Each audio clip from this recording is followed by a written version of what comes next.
माननीय प्रधानमंत्री आदरणीय मोदी जी एक तरह का ये शिगुफा छोड़ रहे हैं। आप ये बताइए, 11 साल से जनता के खून चूस लिए टैक्स के रूप में, यानी जीएसटी के रूप में। आपने छोटे बच्चों के दूध से लेके और मरते दम तक कफन पे भी आप जीएसटी लगा दिए और लोगों से 11 साल तक लूटते रहे। जैसे लोग कहते हैं, हमारे यहाँ कहावत है, चूहा मारकर गोबर सुखाना, यानी चूहा लोग मार के बच्चे जो है उसको ले जाते हैं, गोबर सुनाते हैं गांव में। वही हाल है प्रधानमंत्री जी का। क्या प्रधानमंत्री जी, जब आपको पूर्ण बहुमत नहीं प्रचंड बहुमत की सरकार जनता ने बनवाई, इन अपराधियों की क्या जरूरत है आप अपने दल में मिला रहे हैं? तो अब जब चुनाव आ रहे हैं नजदीक, तो ये कह रहे हैं उत्सव मनाइए, 2.5 लाख करोड़ आपका गरीबों का बचने जा रहा। अरे गरीबों को तो आपने लूट लिया। आप जो पान मसाला खा रहे हैं, पान मसाले पे 40% के आसपास का जीएसटी लगाया है। तो 80% करना चाहिए। दारू, चाय, ये जितने नशेड़ी वाले सब पे 80% करो। जीएसटी पे जब सामने जब आ जाए, धरातल पर उतर आएगी, तब जनता विश्वास करेगी। हवाई 10 साल से हवाई है और कुछ है। इसके प्रधानमंत्री जी ने इतना अच्छा फैसला लिया, इतना अच्छा निर्णय लिया।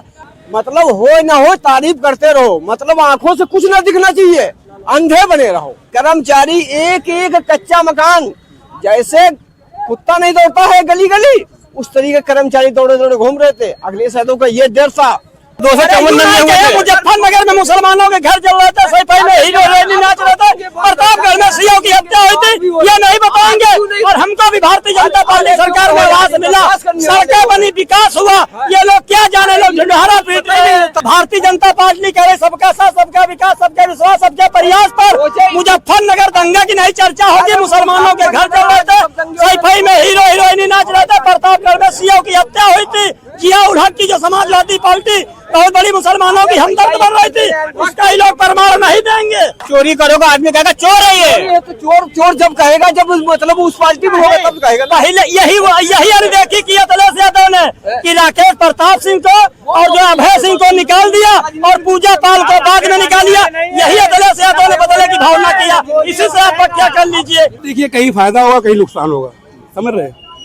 कहीं फायदा होगा, कहीं नुकसान होगा। इसका जो अगर आप बेनिफिट निकालेंगे तो जैसे राजनीति के तौर पे भाई लोग कहते हैं, अरे यार पहले लगाया ही क्यों था। हम भी कांग्रेसी है, समझ रहे? हम तो कहेंगे लगाया क्यों था, फिर कम क्यों कर रहा है। लेकिन जो जनता का मुद्दा है, जनता इसमें खुश हो गई है। नमस्कार, कुल्लू टीवी देख रहे हैं आप और मैं हूं आपके साथ अखिलेश पांडे। प्रधानमंत्री नरेंद्र मोदी ने बीती शाम एक ऐसा अनाउंसमेंट किया जिसके बाद बीजेपी वाले तमाम तरीके से अपनी पीठ थपथपा रहे हैं और कहा जा रहा है कि जीएसटी रिफॉर्म नवरात्रि के प्रथम दिन से शुरू हो चुका है और आम आदमी को इससे बहुत फायदा होगा और भारत के आम आदमी को लगभग 2.5 लाख करोड़ रुपए का मुनाफा होगा, जो अब उनकी जेबों में रहेगा, यानी कि वो पैसा जो बचेगा वो उनकी जेबों में रहेगा। लेकिन ऐसे में लोगों के मन में ये सवाल उठ रहा है कि जब 2.5 लाख करोड़ रुपए अब हमारी जेब में बचेंगे, तो क्या अब तक हमारी जेब से वो 2.5 लाख करोड़ रुपए छीने जा रहे थे?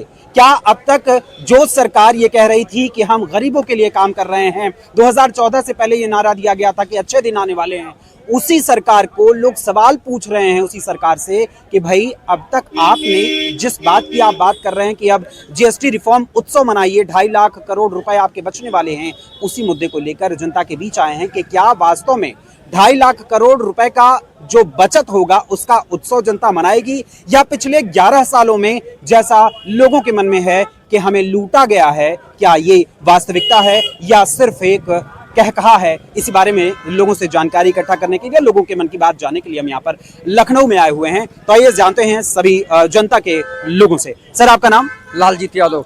लालजीत यादव जी, जिस तरीके से जीएसटी रिफॉर्म उत्सव मनाने की बात कही जा रही है प्रधानमंत्री नरेंद्र मोदी की ओर से, और ये कहा गया है कि आत्मनिर्भर भारत बनने की दिशा में ये एक बहुत ही बड़ा महत्वपूर्ण कदम है और अब 5 और 18% के दायरे में, जीएसटी के दायरे में सारे भारत के लोगों के ज्यादातर की जरूरत की चीजें आ जाएंगी, उससे 2.5 लाख करोड़ रुपए का फायदा होगा। क्या वास्तव में ये फायदा आम जनता को होगा या ये सिर्फ और सिर्फ एक शगुफा है?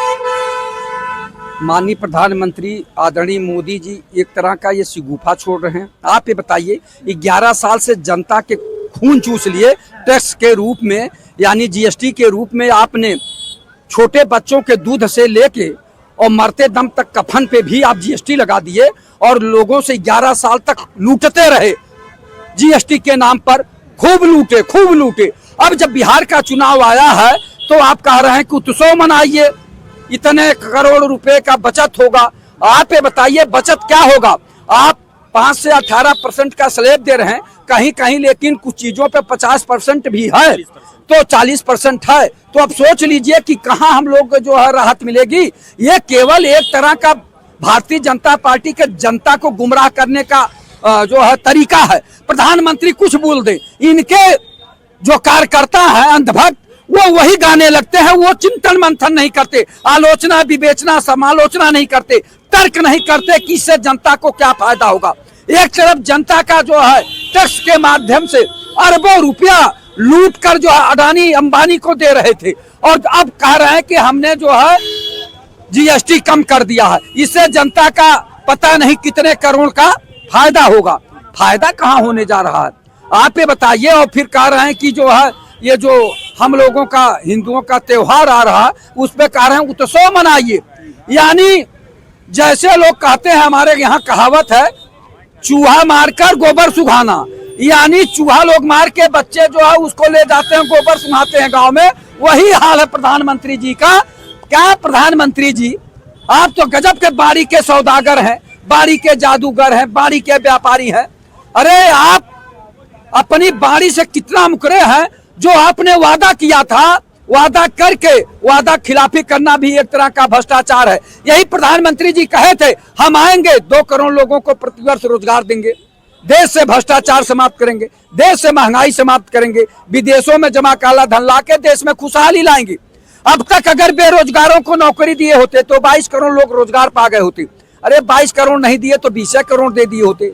मोदी जी का तो ये भी कहना है कि जब से भारत में 1 नेशन 1 टैक्स यानी जीएसटी को हमने लागू किया है, तब से जो गरीबी रेखा के नीचे लोग थे उन लोगों को काफी फायदा मिला है, और वो जो मिडिल क्लास है, न्यू मिडिल क्लास में वो आ चुके हैं, और अब उन्हें भी सपना देखने का जो मौका मिल रहा है, अब उन्हें दोहरा फायदा होने वाला है। पत्रकार महोदय, आप पढ़े लिखे हैं और समझदार भी हैं। जब सरकार 28 रुपया कमाने वाले को जो है गरीबी रेखा से ऊपर मान लिया है, 28 रुपए में आधा लीटर दूध नहीं मिलता है, 1 पैकेट पराग का दूध नहीं मिलता है, और 1-2 दिन आपकी मजदूरी नहीं मिली तो आप गरीबी रेखा के नीचे आ जाएंगे। प्रधानमंत्री जी ये नहीं बता रहे हैं कि इतने करोड़ लोग गरीबी रेखा के नीचे आ जाएंगे। और प्रधानमंत्री जी गरीबी रेखा तो तय करते हैं, अमीरी रेखा क्यों नहीं तय करते? अमीरी की रेखा भी तय होनी चाहिए। जो एमएलए है, एमएलसी है, एमपी है, राज्यसभा सदस्य है, आईएएस है, आईपीएस है, पीपीएस है, पीसीएस है, इनकी अमीरी रेखा क्यों नहीं तय करते? आप बताइए। जो एमएलए एमएलसी है, जिस जिले से आते हैं वहां हवेली, लखनऊ में हवेली, नोएडा, गाजियाबाद, नैनीताल में हवेली। आप ये बताइए, 6-6, 7-7 फॉर्च्यूनर खरीदे हैं, और प्राइवेट डिग्री कॉलेज जो प्राइवेट अस्पताल बनाए हुए हैं। लखनऊ के इर्द गिर्द 100-200 बीघे का कृषि फार्म, पूना नासिक में 100-200 बीघे का कृषि फार्म। तो क्या ये केवल सत्ता पक्ष के नेताओं के पास है या विपक्ष के नेताओं के पास? सभी नेताओं का मैं जांच करने की बात कर रहा हूं। जब आप कहते हैं हम कि चरित्रवान पार्टी के लोग हैं, संस्कारित लोग हैं, हम राम राज्य की सरकार चला रहे हैं, तो सभी लोगों को जो भ्रष्टाचारी अपराधी हैं, मर्डर कर करके एमएलए एमएलसी बने हुए हैं, तमाम ऐसे मुकदमे हैं उन लोगों के पास, और भ्रष्टाचार भी किए हैं। मैं तो कह रहा हूं कि सारे जो भ्रष्टाचारी एमएलए और एमएलसी है और एमपी और राज्यसभा सदस्य हैं, उनकी संपत्ति की जांच करिए। जो भ्रष्टाचार के द्वारा, अपराध के द्वारा अपार संपत्ति अर्जित किए हैं, इनकी संपत्ति क्यों नहीं जो है आप कुर्क करते हैं? क्यों नहीं राज्य की संपत्ति घोषित करते हैं? तो ये अगर नैतिकता है माननीय मुख्यमंत्री में और माननीय प्रधानमंत्री में, अगर तनिक भी नैतिकता है, अगर दृढ़ इच्छा शक्ति रखते हैं, तो जितने भ्रष्टाचारी एमएलए एमएलसी हैं और एमपी और राज्यसभा सदस्य हैं, उनकी संपत्ति जो है जांच करें, उनकी संपत्ति जब्त करें। कैसे इतने बड़े हो गए? कहां से ले आए? इनका वेतन जोड़ दीजिए, 10 लाख और दे दीजिए, उसके बाद कहां से लाए? जो ये विधायक निधि या एमपी निधि मिलती है, या राज्यसभा निधि मिलती है, या एमएलसी निधि मिलती है जनता के विकास का, उसको ये लोग हड़प कर जाते हैं, उसमें भ्रष्टाचार करते हैं, 40%, 50% कमीशन लेते हैं। और इनका भारतीय जनता पार्टी का एमएलए भी बोल रहा है कि हम लोग कमीशन लेते हैं। तो आप बताइए कि घोर भ्रष्टाचार हो रहा है। ये भारतीय जनता पार्टी की सरकार भ्रष्टाचारियों अपराधियों की सरकार है।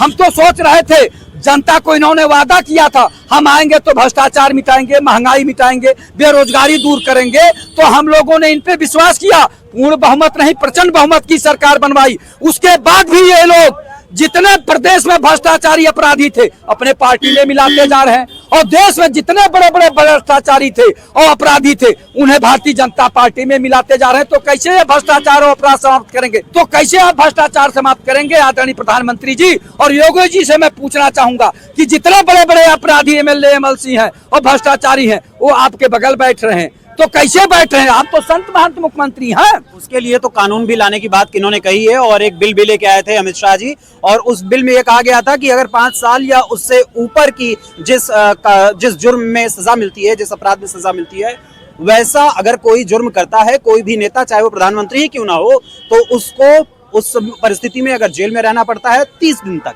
तो 31वें दिन उसे उसके पद से स्वतः हटा दिया जाएगा, चाहे वो राज्यपाल के द्वारा चाहे वो राष्ट्रपति के द्वारा। तो ये कानून तो लाने की बात कही जा रही है, और कानून इस समय अगली मीटिंग के लिए, बातचीत करने के लिए वो तो आगे प्रोसीड हुआ पड़ा है। लेकिन फिलहाल जिस तरीके से बात कर रहे हैं भ्रष्टाचार आदि की, तो अभी जो आपने जिन लोगों के नाम लिए वो सिर्फ ऐसे लोगों के नाम है जो बीजेपी में शामिल है। क्या विपक्ष में सबके व्हाइट कॉलर ही हैं या अंदर कुछ और भी है?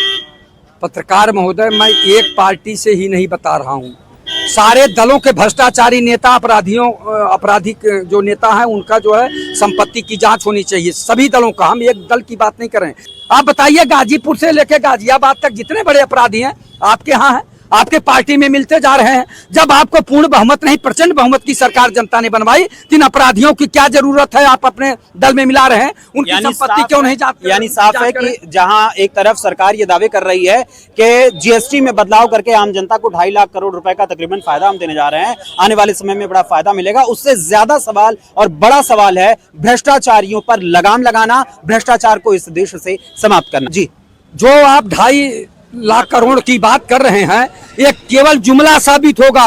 पत्रकार महोदय, ईमानदारी से कह रहा हूं, इंप्लीमेंट कैसे करेंगे अभी देखते जाइए। ये लोग जब जनता के खून पसीने के कमाई को टैक्स के रूप में ये वसूलते रहे, यानी जीएसटी के नाम पर 11 साल, तो अब जब चुनाव आ रहे हैं नजदीक, तो ये कह रहे हैं उत्सव मनाइए, 2.5 लाख करोड़ आपका गरीबों का बचने जा रहा। अरे गरीबों को तो आपने लूट लिया मोदी जी। आपने अदानी का 14,000 करोड़ माफ किया, किसान का माफ नहीं किया, नौजवान का माफ नहीं किया, छात्रों का माफ नहीं किया। आप ये बताइए, छात्र जो है बैंकों से लोन लेकर बीटेक एमटेक कर रहे हैं, उनका तो माफ नहीं कर रहे हैं आप।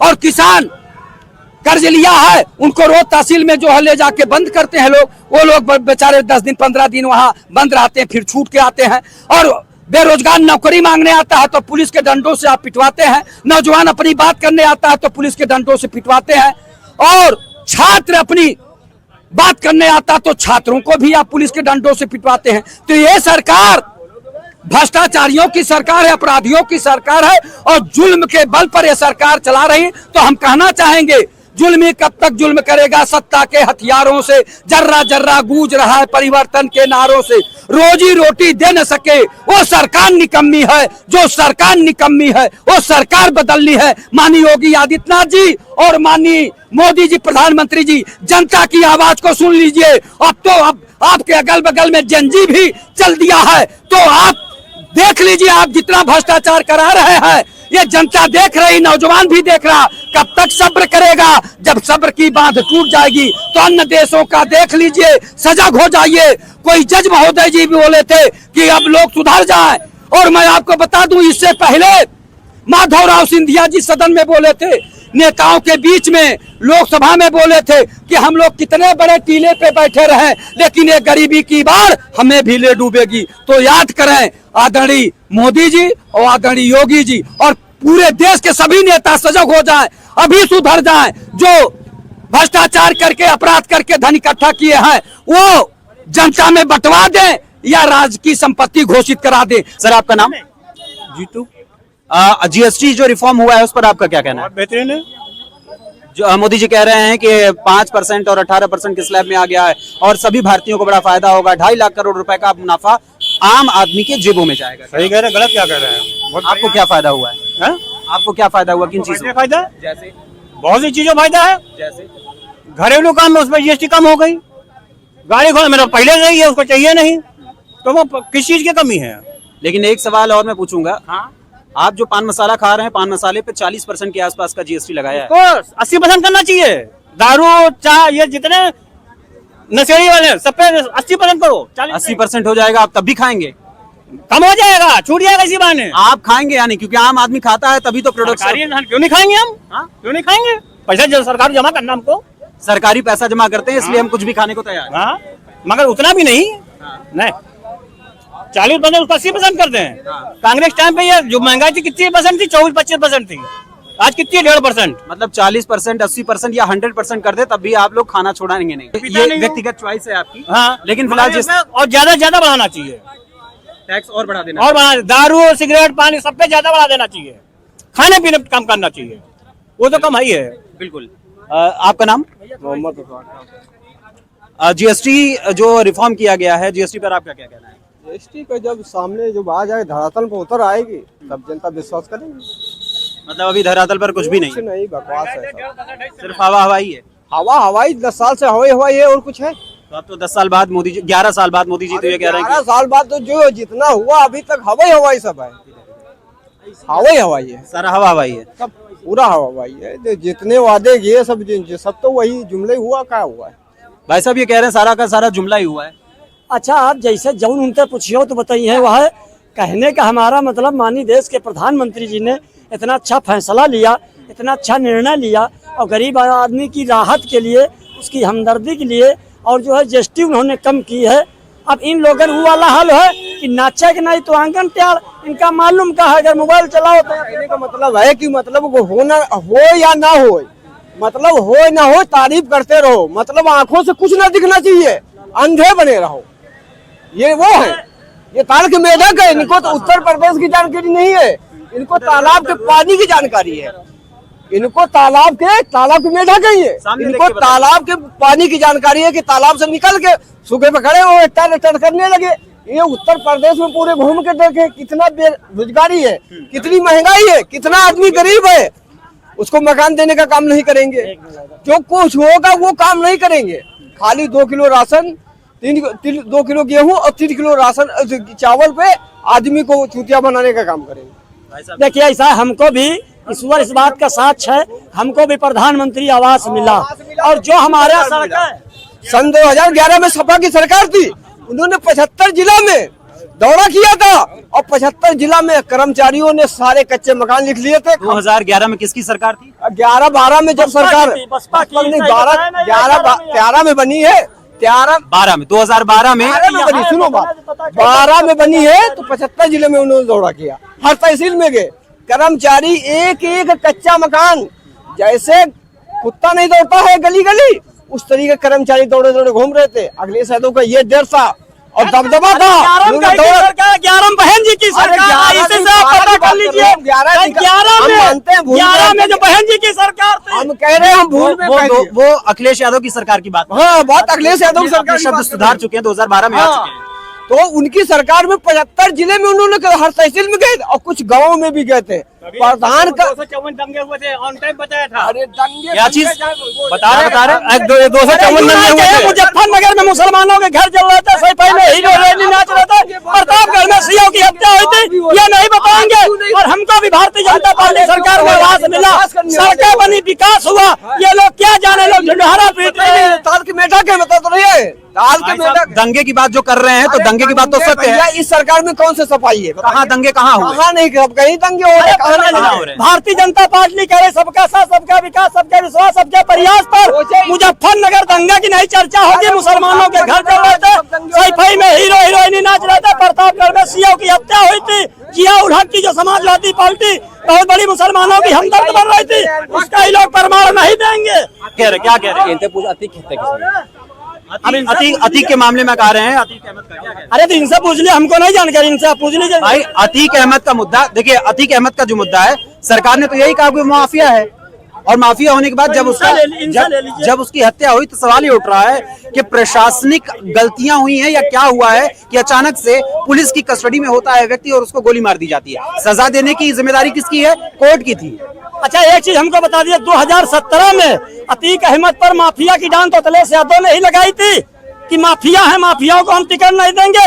न तो योगी सरकार ने लगाया था, न तो भारतीय जनता पार्टी ने लगाया था। अब पूछ लीजिए जरा इनसे। किसने डांट लगाई? हाँ? किसने लगाई? अरे अखिलेश यादव जी ने लगाई थी कि हम माफियाओं को टिकट नहीं देंगे, और माफिया की मोहर न योगी सरकार ने लगाई थी, न भारतीय जनता पार्टी ने लगाई थी, अखिलेश जी ने लगाई थी। वही माफिया को जब योगी सरकार में वो माफिया खत्म हो गया और पूजा पाल ने जब तारीफ कर दी योगी जी की, अभी ज्यादा समय नहीं है, ज्यादा समय नहीं बीता है, अभी आप अखिलेश यादव की बात कर रहे थे, तो अखिलेश यादव जी ने पूजा पाल को बाहर निकाल दिया कि पूजा पाल योगी जी की तारीफ करने लगी, उनके प्रशासन की तारीफ करने लगी। क्या प्रशासनिक अमले की तारीफ करना या किसी का प्रशासन अच्छा है उसकी तारीफ करना सही है, गलत है? ये बताइए, आप जिस थाली में खाएंगे, इसके पहले भी सदन चली थी, और जिस थाली में आप खाएंगे उसी थाली में छेद करेंगे, ये बताइए आप हमें अपनी बात का जवाब दीजिए। किसी की तारीफ करना थाली में छेद है? तो भाई तारीफ करना, आप जिस पार्टी में हो उस पार्टी की बात ना करो। हम तुम्हारे घर में खाएं और तुम्हारी हम बुराई करें?